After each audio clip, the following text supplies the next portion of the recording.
on this Wednesday, April 23rd. I'm Yumna Naufal. These are today's headlines. Lebanon's parliament fails to elect a new president. No candidate succeeds in getting the minimum 86 votes required or a two-thirds majority needed to win the presidency.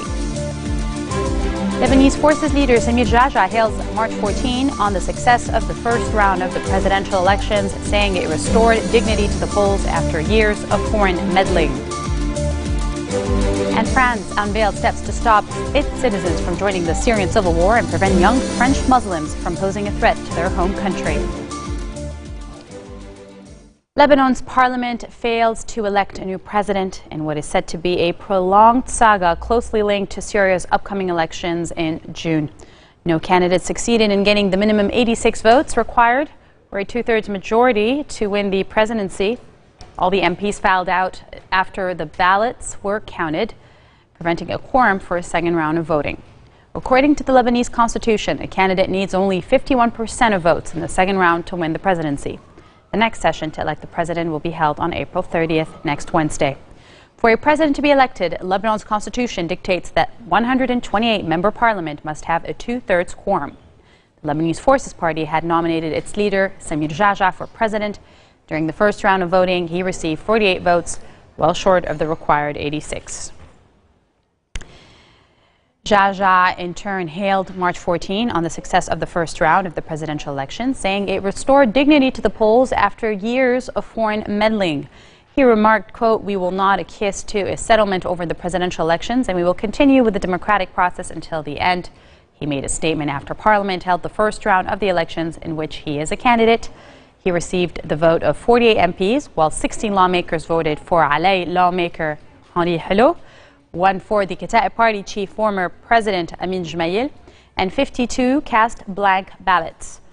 Jaja criticized the manner in which the other camp threw about the names of the victims, accusing the March 8 alliance of seeking to obstruct and tarnish the electoral process in order to pave the way for foreign meddling in the polls. The second round will be held next Wednesday, where a candidate will need 65 votes to claim victory. Nadine Moussa is Lebanon's first female candidate for the presidency, and she insists that Lebanon needs a new social contract with women holding half of all parliamentary and governmental posts. Moussa, who is a lawyer who has worked to promote women's rights for over a decade, is the first female to officially run for president of Lebanon. While Moussa has no experience in office, she had filed to run for parliament in 2013 as an independent candidate in the Metin area before the election was delayed. She does have experience in civil activism as an active member of the Take Back Parliament campaign, a grassroots movement aimed at democratic, secular, non-sectarian government. The Big Faya native and mother of two says that her candidacy sends an important message. Gender parity, however, is just part of Moussa's presidential platform. She's an outspoken critic of sectarianism and corruption. She says she hopes to create a new social contract that will benefit all Lebanese equally.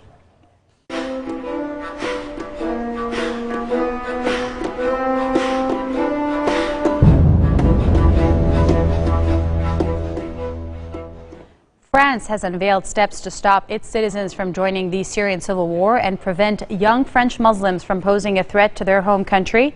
France, which has been a staunch opponent of Syrian President Bashar al-Assad, estimates the number of its nationals directly involved in the Syrian conflict is about 500.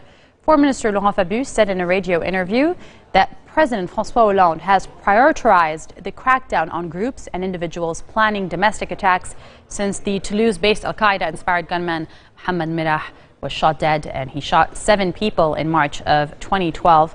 But with the Syrian conflict entering its 4th year, the government has increasingly come under fire for failing to stop its nationals, some of whom are as young as 15, from heading to Syria.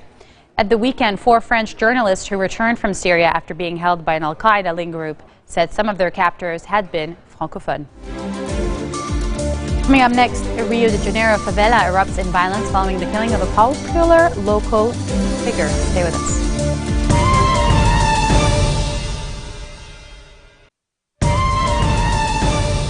Welcome back. You're watching Future TV.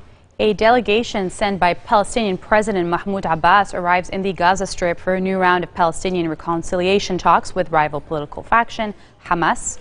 The 5-member delegation includes officials from Abbas's Fatah party, leftist factions in the Palestinian Liberation Organization, and Palestinian businessman Munib al-Masri. Mustafa Barghouti, the Secretary General of Palestinian National Initiative, he said the discussions would focus on implementing earlier reconciliation agreements brokered by Egypt and Qatar in 2011 and 2012. The Doha Agreement stipulated that presidential and legislative elections be held under the direction of Abbas. An Egyptian police brigadier general was killed today by a bomb placed under his car in Cairo. The killing of Ahmed Zeki in the capital's western suburb is the latest in a spate of attacks by militants targeting the security forces. Zeki, killed in the fifth such attack targeting police in Cairo within 1 week, was a commander in Egypt's central security forces who have been at the forefront of a wide-ranging crackdown on Morsi supporters. He was the third police general to be killed in attacks since the start of the year. A little-known jihadist group called Ajnad Misr have claimed several attacks targeting police in the capital and have vowed to launch more in retaliation for the crackdown on Islamists. Still on Egypt, the United States is to deliver 10 Apache attack helicopters, relaxing a suspension of aid imposed after the military removed Mohamed Morsi from the presidency last July. Chuck Hagel, the U.S. Defense Secretary, believes the delivery will aid Egypt's counter-terrorism operations in the Sinai Peninsula. The U.S. Secretary of State John Kerry paved the way for the deal by certifying to the U.S. Congress that Egypt had met key criteria for the U.S. to resume some form of aid. The State Department says that Kerry urges his counterpart Nabil Fahmy to follow through on its commitments to transition to democracy, including by conducting free, fair and transparent elections. Egypt is to hold a presidential election next month, which Abdel Fattah Sisi, the former army general who deposed Morsi, is expected to win. In other regional news, the U.S. is calling the massacre of hundreds of civilians in South Sudan an abomination and is appealing to rebel and government leaders to condemn those responsible and bring them to justice. The statement from the White House comes after released images from Bentiu showing masses of bodies littering the streets and in a mosque where at least 200 people were reportedly murdered. The UN earlier said that rebels slaughtered hundreds of civilians when they seized the town, the capital of Unity State, last week. Riek Machar, South Sudan's sacked vice president turned rebel leader, has denied that his man had carried out the attack and blamed forces loyal to the president, Salva Kiir. More than 1 million people have fled their homes since December when fighting erupted in South Sudan. This is the world's youngest country, between troops backing Kiir and soldiers loyal to Machar. Still making headlines around the world, rescue and recovery operations are still ongoing 8 days after the Seoul ferry carrying over 300 Danwon High School students listed into the waters off South Korea's southwestern coast. The official death toll has reached 156 as per the latest numbers. A government official says divers are preparing to rip through cabin walls to retrieve more victims. More than 3/4 of the 323 students are dead or missing. The school will be doing its best to help the students through their grief and shock while attempting to normalize classes by providing psychiatry sessions.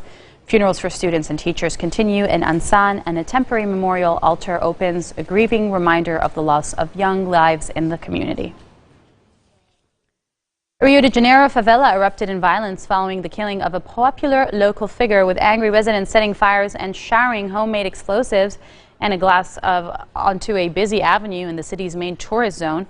Intense exchanges of gunfire were heard when members of an elite police moved into the Pavãozinho favela, which lies a few hundred meters from where Olympic swimming events are expected to take place in 2016. Following the discovery of the body of 25-year-old Douglas Rafael de Silva Pereira, angry young men began lighting fires throughout the slum and tossing homemade explosives, bottles and other objects down onto Copacabana's main avenues. Elite police units entered the favela and at least 3 prolonged exchanges of gunfire were heard, presumably between officers and the drug gang members who continue to maintain a presence in the shantytown. There were no words on death or injuries from the action. Russia issued a blunt warning it would respond if its interests are attacked in Ukraine, as pro-Kremlin rebels in the rest of east of the country brace for a new military offensive by Kiev. The threat by Russian Foreign Minister Sergei Lavrov, recalling the 2008 war with Georgia over South Ossetia, comes as U.S. troops are headed to region in a show of force after Washington again warns Moscow of new sanctions over the escalating crisis. The United States says it plans to deploy 600 troops to Poland and the Baltic states starting Wednesday to reassure their allies and partners. Ukraine's acting president, Alexander Turchinov, late Tuesday ordered a new anti-terrorist operation against separatists holding a string of eastern towns after the discovery of 2 brutally tortured bodies. One of the dead was a local politician from Turchinov's party who was kidnapped nearly a week ago, blaming his death on the rebels.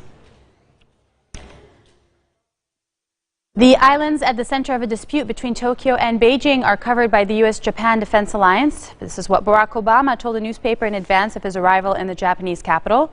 Obama, whose tour of Asia will also take in South Korea, the Philippines and Malaysia, is the first sitting U.S. president to explicitly affirm that hostile action against the island chain would prompt an American reaction. Several senior U.S. figures, including former Secretary of State Hillary Clinton and Secretary of Defense Chuck Hagel, have made similar statements, which Tokyo covets as a way to warn China away from territories it claims as the Diaoyus. Obama's week-long tour of Asia is being dubbed by the White House a rebalancing eastward of U.S. foreign policy.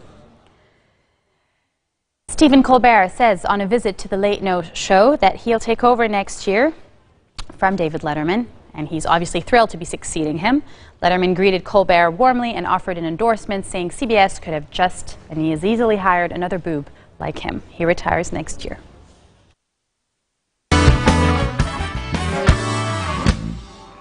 For more than 8 years now, our first guest has hosted the Emmy and Peabody Award-winning television program, The Colbert Report.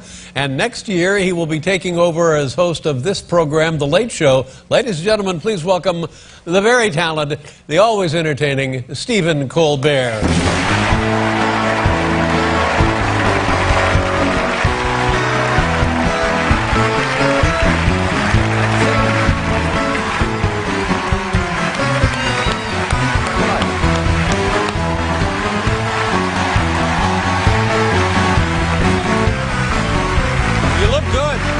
Thank you. You look right at home. Thank you very much.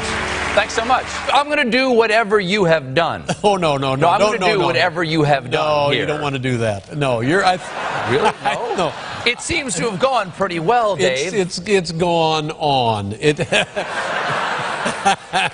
Well, I'm thrilled. I'm thrilled. Not to be taking over for you. I'm thrilled as well, because in a situation like this, Paul and I have been doing this for a long, long time, and they could have just as easily hired another boob like me. Ah. But they didn't. They hire a guy. They hired a boob like me. No.